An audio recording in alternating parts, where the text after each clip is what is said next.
这部车经车主描述，有时候骑着突然会熄火，而且加速也不顺畅。但这位车主已经知道这个原因了，就直接叫我把油箱给干下来。由于这部新车嘛，你叫我判断的话，我肯定一下子判断不出来哪里问题。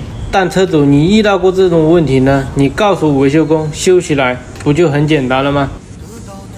哦，就这么简单了。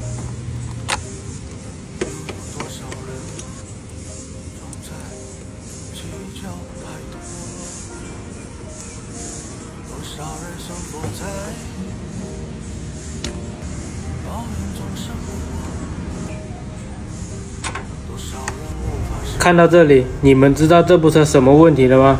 其实就是油箱里面有水。等我把这些油给抽出来，倒出来给你们看看，是不是有水？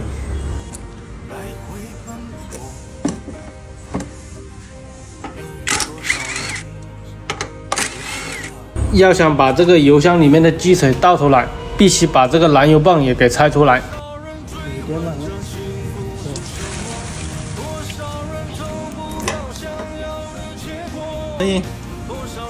你们看油箱里是不是有积水？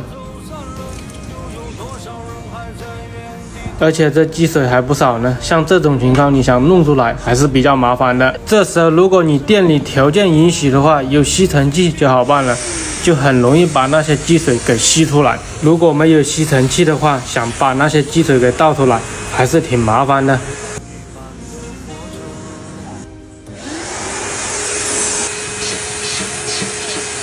再把这个排水口给吹一下。这么新的车，我都纳闷了，厂家为什么设计到不密封呢？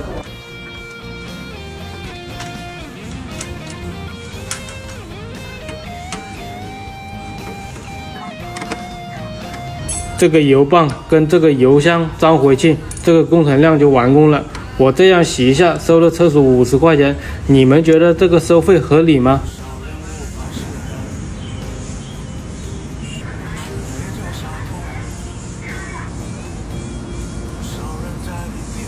先拿楼道，先拿楼道。